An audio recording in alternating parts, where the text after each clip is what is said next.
welcome back, ladies and gentlemen, to the First and Tuna podcast.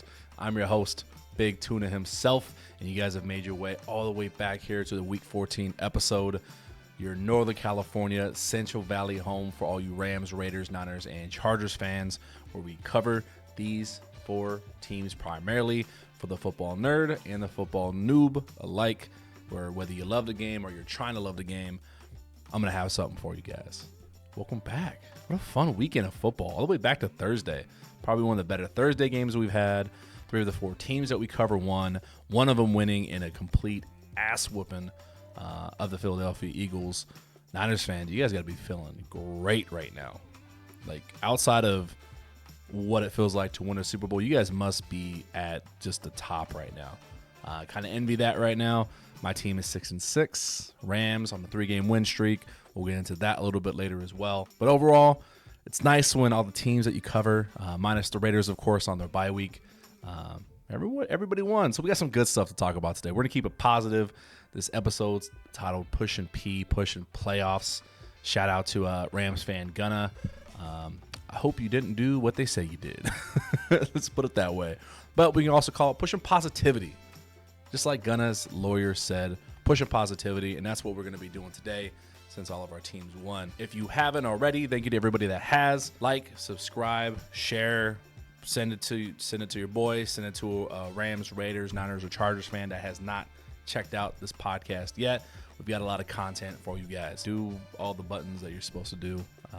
That I'm supposed to tell you as a YouTuber. Moving on. Before we get into it, though, a few thank yous. Thank you to everybody that has checked out the blog, the First and Tuna podcast, the articles. Link is going to be in the description. We had a lot of people read our article that posted last week on Byron Young, his struggle, his obstacles that he had to overcome just to play college football, to get through college football, transfer to University of Tennessee, make it to the draft, and shine as he has so far as a rookie. It's a pretty unique story he's got. If you haven't heard about it, read about it now, link is in the description below. Check it out. I appreciate you guys. Thank you to Corn Doggy LOL for the wonderful art, the graphics, the little cute damn things that are on our podcast week in and week out. Thank you to Corn Doggy. If you have not checked out his art, link is in the description below. As the title of this episode suggests, pushing playoffs. We're going to be heavy focused on the playoffs, honestly, probably through the rest of the season, since every game for every team that we cover right now is still in the playoff hunt. We're going to be covering the different scenarios, but on a week-to-week basis, what are the ramifications on the upcoming wins and losses on their schedule, mixed with what else do they need for their playoff push. Got some interesting scenarios coming up this week already. Before we jump into the topic of this episode, let's talk about the week that was. I got some thoughts and some takes I want to share with you guys. First things first, the big game of the week that was Niners traveling to Philadelphia, taking on the Eagles in a revenge game for the 49ers, avenging that NFC Championship game that they had last season where Brock Purdy got hurt. They feel like they were at obviously a disadvantage not having a quarterback. Didn't feel like it was a real game. A lot of trash talk back and forth, bleeding into the summer, bleeding into what was majority of this week with Debo Samuel calling Bradbury of the Eagles trash, and they showed up and they backed it up.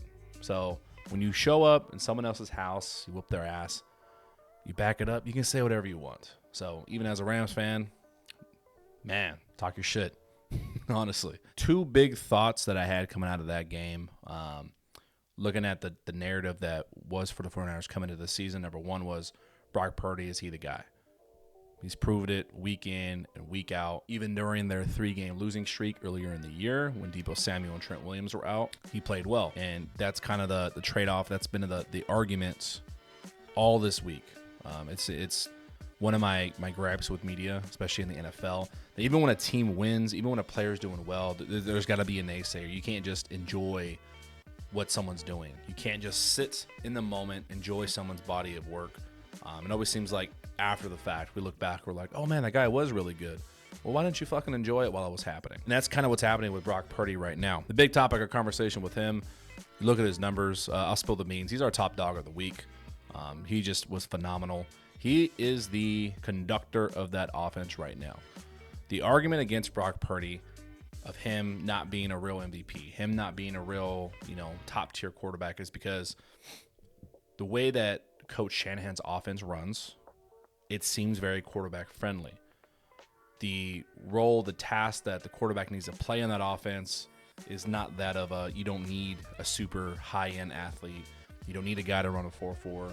You don't need a guy to sit there, drop back, and throw the ball 45 times like we're accustomed to seeing some of the best quarterbacks in the league do today, a.k.a. Patrick Mahomes, Tom Brady for a lot of years, Josh Allen right now. The style of offense that Shanahan's offense plays, a lot of play action, a lot of moving parts, and Shanahan and John Lynch have also built this roster of extremely talented players.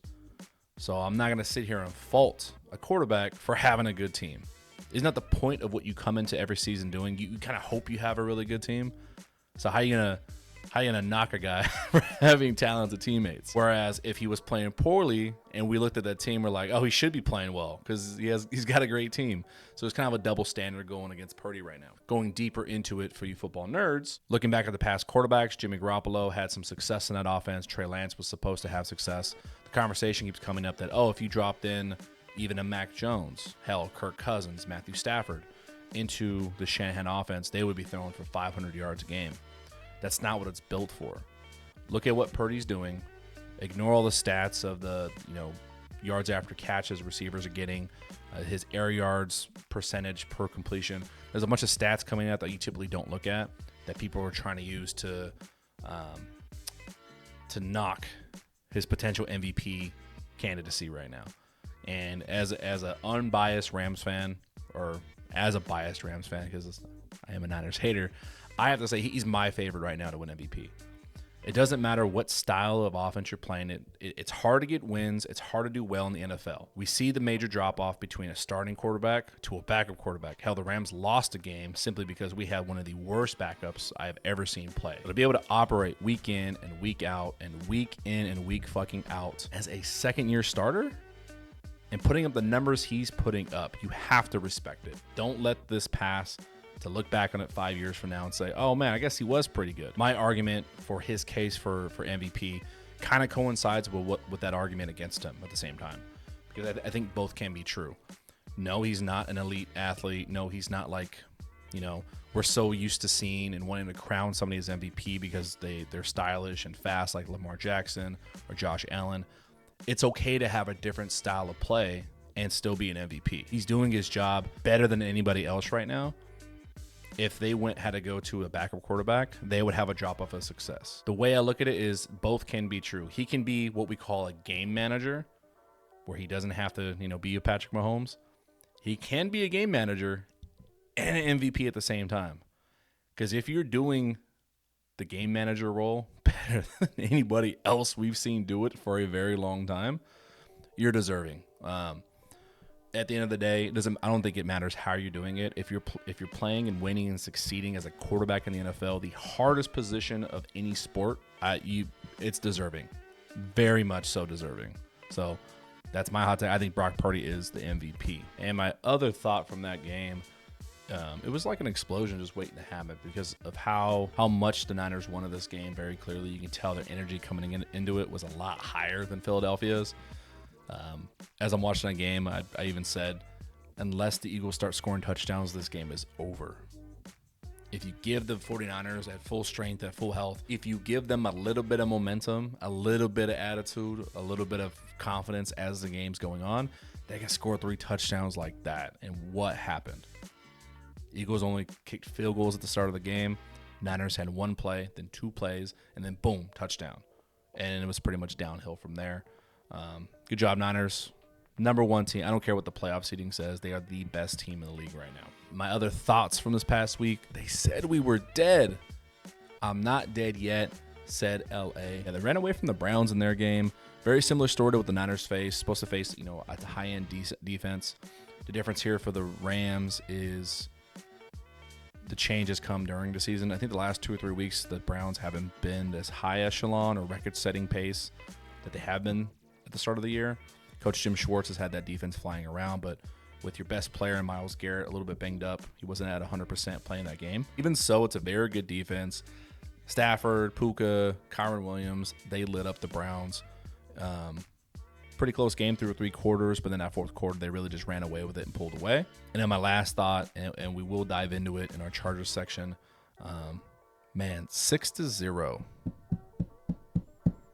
That's a baseball score, man. It's it's like you won, but I don't know if any Chargers fans watched it because they may have been asleep the entire time. I forgot the game was on as the game was going on. That's how little red zone showed of that game. That's tough. That's weird. I know they had some bad weather up in New England, but yeah, we'll dive into that in a little bit. Before we jump into our playoff talk, let's take a look at our season-long pick and bet that we've got with friend of the show, Malik, where we're going to pick every single game, every single week, keep track of our record. Losers got to buy the winner, brand new jersey at the end of the season. 2 weeks ago, I was back 5 games. I came into this week up 1 game.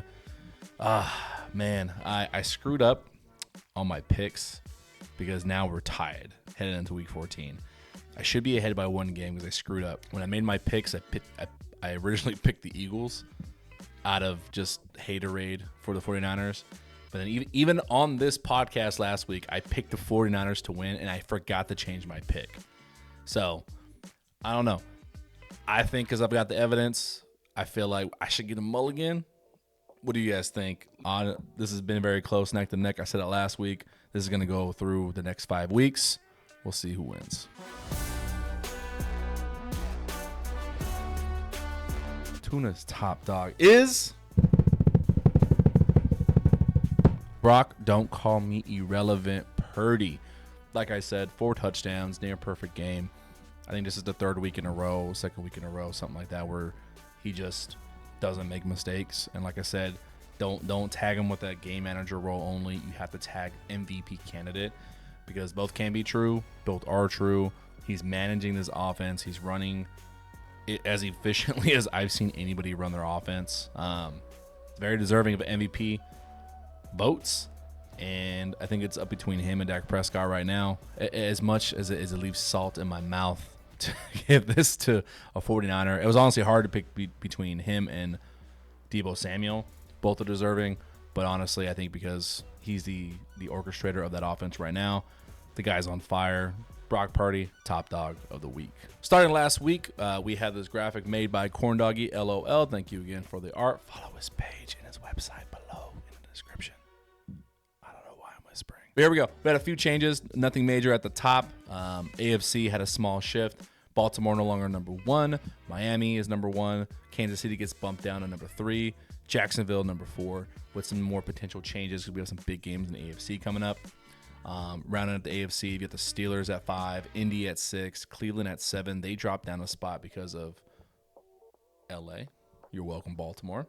On the NFC side, like we said, even with losing to the Niners, they got a better record, so they stayed the number 1 seed. Niners at 2. Detroit beat New Orleans, so they stay at 3. Falcons, that's the NFC South spot to stay. Either the Falcons, the Bucks, or the Saints. Someone has to get into the playoffs right there. The little Dallas Cowboys stay at number 5. Minnesota bumps up to number 6, with Seattle dropping out completely of the race after their loss to Dallas. And then Green Bay rounding out another one of those surprise teams at number 7. Between Green Bay and LA, honestly, nobody really saw them making a playoff push. We're going to focus primarily on the NFC side since 2 of the teams that even played last week are in the NFC. First one being the 49ers. What's going to happen with them this upcoming week? What can change? What cannot change? So, Niners have a game against Seattle. Obviously, NFC West battle. 49ers can all pretty much win the NFC West with that victory because they'll have now swept the Eagles. They beat the Rams and the Cardinals both once already. Pretty much locks them in. Nobody's catching them record-wise in the NFC West. Eagles, though. What can change majorly for San Francisco? They can take the number 1 seed with a Philly loss to Dallas, because at that point, with the Niners win, Eagles loss, they'll have the same record. Tie goes to SF. They'll be the number 1 seed after Sunday, with also putting the Eagles at risk of dropping actually all the way to the number 5 seed, because now Dallas and Philly, I believe, will have the same record. And then with a split decision, Eagles beating them once, Dallas winning once. It'll be a true race to the finish for the NFC East. Who will have that number 2, number 3 spot, and which one's going to end up as a wild card and have to go on the road to the playoffs. So big game and back-to-back weeks for Philly. Big game for Minnesota and even staying in a wild card spot as we speak. They got a game against Las Vegas Raiders, one of the teams we cover. Please, for the love of God, Vegas, I haven't bet on you guys all season. I want you guys to win this week more than I have all year. Help a LA brother out, please. With Minnesota keeping their playoff hopes alive, they have to come and beat Vegas. Green Bay as well. They've got a matchup against the New York Giants. Giants are not having a great year by any means. Should be an easy win for them. The way I see the NFC playing out, like I said, it's going to be a mixture of that 1 through 3 between Philly, San Francisco, and Dallas. Those last 2 spots are really what's going to change, that 6 and 7 spot. I think Green Bay is going to move up to 6. I think LA is going to sneak into 7, and then that's going to be your playoff picture. What needs to happen for the Rams got to go into Baltimore and beat the number 2 AFC seeded Ravens. Tall task. The Rams can't win because it's not an easy game by any means. What they're really relying on, they're relying on a Minnesota loss. They're relying on a Green Bay loss as well, which is probably the least likely of those scenarios, just because it'll keep the Rams within 1 game. Falling back 2 games this late in the season, not an easy ask. Best case scenario for the Rams, they win, and you get losses out of Minnesota and Green Bay. Looking at the AFC side, not sure how Raiders fans are feeling, but you guys are not out of the race whatsoever. You can get into the 6 or 7 seed by end of next week. By end of week 15, you guys can be right there in the mix. What needs to happen, though, and this is very similar for the Chargers fans, so I'll speak to both of you guys the exact same way. What do they need? They need the Browns to lose the next 2 weeks. They need the Colts to lose the next 2 weeks. And they need the Bengals to go 1-1. What that'll do, because the Raiders face the Vikings this week, and they face the Chargers next week, that'll catapult the Raiders into the number 6 spot. Pretty much the exact same thing for the Chargers. They need the same setup. They need the Browns to lose twice, Colts to lose twice, Bengals to lose once, and they got to beat the Raiders. They have to go 2-0 the next 2 weeks. They face the Broncos and they face the Raiders. Broncos is a huge critical game for them just because they're the closest in the AFC West to a wild card spot. Beating them would catapult them over the Broncos. At this point, I think over the next 2 weeks. Oh, and also I forgot to mention they play each other. So Raiders, Chargers also play each other next week. That's a huge game. So if the Raiders and Chargers both win this week, they go into next week with wild card implications. If I would have told you guys 6 weeks ago, 8 weeks ago, that you'd be playing a week 15 matchup that would pretty much determine whether you even could get into the wild card, some of y'all would have thought I was crazy. But that's where we're headed. So that's kind of the way things need to shake out for those 2 teams. Some good football. So like I said, once you get to this part of this time of the season where everyone's looking ahead to playoffs, every game matters. A loss here, a win here, really can decide the next month of the season and the playoffs as well. Let's take a look at each of our individual teams. Let's look at their matchups coming up. Let's look at more in depth of what needs to happen. If you don't want to see every single team, use the bookmarks below. Jump ahead to your team. Let's get into it. Okay, 49ers, we'll give them the respect to go first since they are the best team in the league after completely wailing on the Philadelphia Eagles and doing it in style. There's something to be said about, obviously, we all love a good football game, but when one great team goes into another great team's house and completely shows out, like Deebo Samuel wearing black Air Force One cleats, man, he really showed that he is Deebo for sure. Upcoming games. So I'm going to highlight each and every week. Green, red, green being win, red being loss. Implications for the Niners. Okay. Took out the Eagles. Huge milestone. They needed that to push for that number 1 seed. That's the name of the game for the 49ers. Obviously, they're going to be a lock for the playoffs. They're going to be a lock for winning the West. They're guaranteed a top 3 spot in the playoffs. What they're pushing for is number 1, because that means you've got home field advantage to the entire playoffs and a first week bye or a first round bye. What's on the schedule for them that matter? Don't sleep on this week in the Seahawks. They obviously whooped their ass on Thanksgiving, but it's a division game. No game is guaranteed in the NFL, let alone a division game. Think back to Tom Brady and all those years in New England. They were almost always guaranteed a loss against Miami, no matter how bad that team was. Same thing in the NFC West. There's like this weird round robin where Rams beat the Eagles all the time. Rams beat the Seahawks all the time. Seahawks tend to have the Niners number. Niners always beat the Rams, and in the Cardinals are just playing baseball somewhere. There's like a weird round robin there. So they've got to get over this hump on sweeping the Seahawks. Don't let this be a trap game. Cardinals should be an easy W for them, even though I just said no game's easy. Cardinals are not a good football team. Christmas Day matchup with the Ravens. I'm looking forward to that one. That's a huge game. It's at home in Santa Clara for the Niners. But yeah, that's a potential Super Bowl matchup like we talked about. They need that game. If they could beat the Ravens on Christmas Day, I think that says a lot for the chances of being number one. And then you don't want to be in a situation, no matter how much Niners will look at the Rams right now and be like, oh, they're not a great team because they're only at 500. You don't want to go into a situation where you're relying on a Week 18 win to give you the number one seed or to make sure you win the division or whatever it is against a division rival. Because like I said, anything weird can happen. It's a home game for the Niners. They've got everything in their favor. It's this perfect storm recipe for a trap game. You're playing a on paper inferior opponent in LA. It's division. You're at home. You feel like you've got it in the bag. You don't want to be in that situation no matter what team you are, because a loss in Week 18, that can hurt your confidence. That can hurt your momentum going into the postseason. You want to close this out, I say, by Week 17 when they face the Commanders. A win there, you want to be a lock for whatever you have going into the playoffs. That being said, going into this week, I anticipate a very good and close game because the Seahawks played the Cowboys well. I think they're playing better football, but ultimately I see a Niners win. Whatever the spread is, they're going to cover it. I think they've got way too much momentum. I think it'll be close up until the fourth quarter, and then they'll run away with it. They'll win by like 2 touchdowns. Vegas Raiders. You know how hard it is for me to not say Oakland Raiders all the time?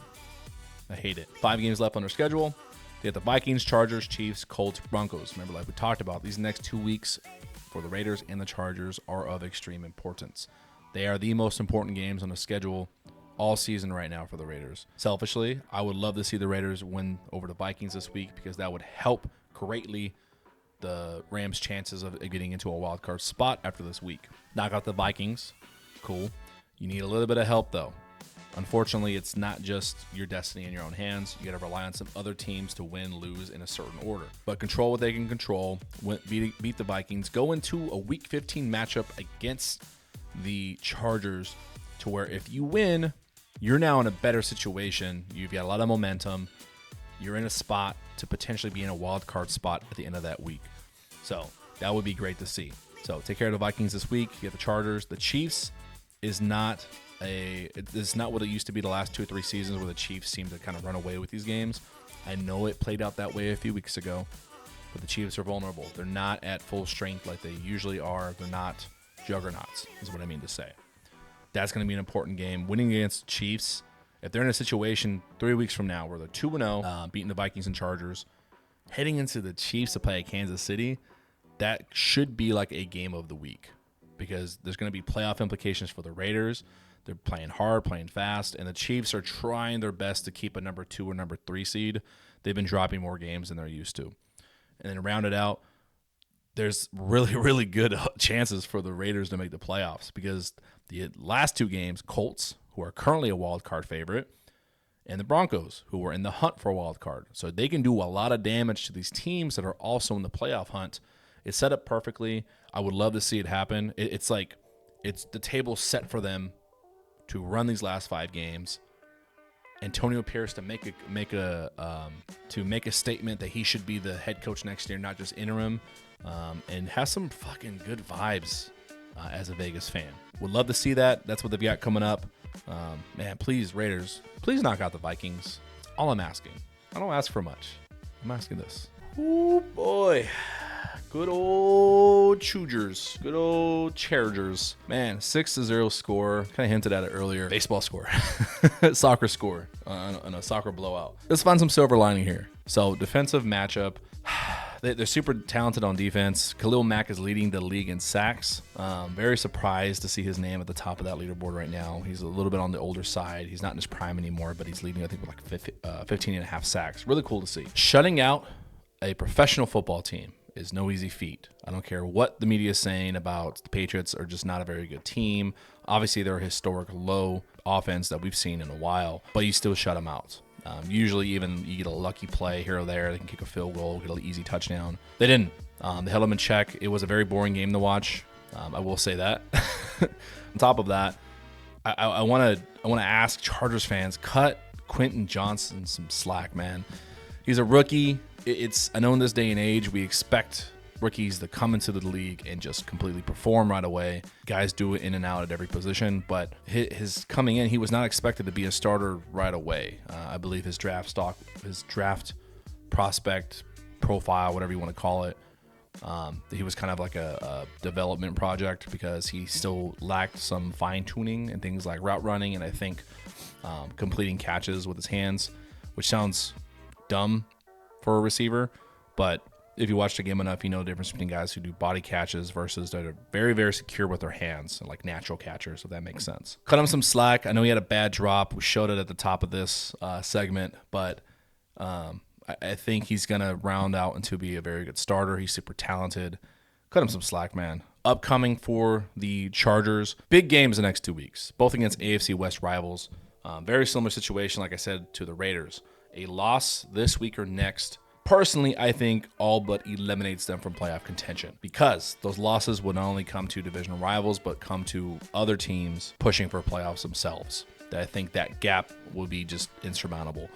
I don't want to say the Chargers have to win out completely the next 5 weeks, but they'll make huge strides with wins over the Broncos and the Raiders. Next week, like I said, big matchup against the Raiders. If the Raiders and Chargers both win this week, we are looking at a Week 15 matchup between these two teams where the winner is going to be one of the favorites to make a wild card spot at the end of the season. Bolt up. Let's go. Make it happen, guys. Let's see. And last but not least, my Miami boys at home knocking out the Browns. Great to see it. They had to do that to get to 500. So they're currently sitting at 6-6. They are the number 8 spot. They're the favorite right now that if the Packers or the Vikings lose, they'll jump up to that next spot into the playoff seeding that you guys see. Big games though. Out of the 4 teams that we cover, I gotta say the Rams have the hardest game coming up next, if not the hardest schedule overall. They've got the Ravens this week in Baltimore. It's suited to be a very good game though. Obviously, I'm a homer. I'm going to say my team's always in every game. Forecast is calling for 90% chance of rain. When you add rain, weather elements into any football game, you introduce the element of chaos to where now it's not an even slate. It's not just our guys versus yours. We're playing with some variables that no one can control. What does that call for? Usually a rain game is going to look for both teams leaning on their run game.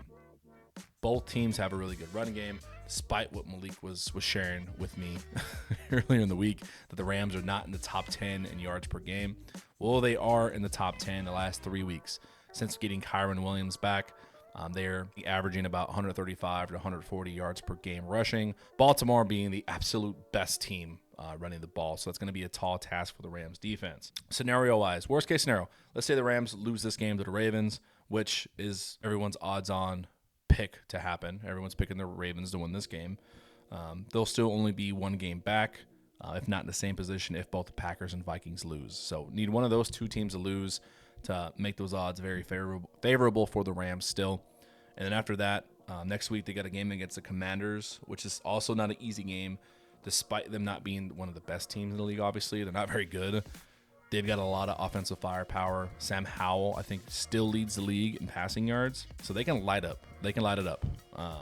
Not going to be an easy game for the Rams either. All that leads to a Week 18 matchup with the 49ers. As we draw closer to that, it seems more and more likely that that game is going to matter for at least one of these 2 teams. Week 18 for the Niners, mattering in the sense that they need to win that to clinch number 1 seed or clinch the division, one of the 2. Rams, it's going to matter because maybe they need to win to get in, or win to secure their spot. One of the 2 things, if not both, can be true in that Week 18 matchup.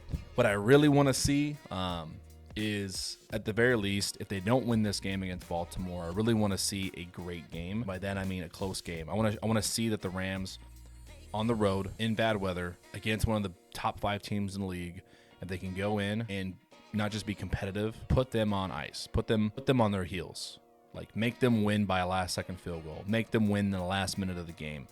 That shows that they're a real playoff team, because right now, even though they're on a 3-game winning streak, still only at 6-6 for what the narrative was coming in of this being a rebuilding year. We've already surpassed our total wins from last year. You got to show that, hey, they do have the momentum and the confidence to go into the playoffs, not just make it, but actually do something with it.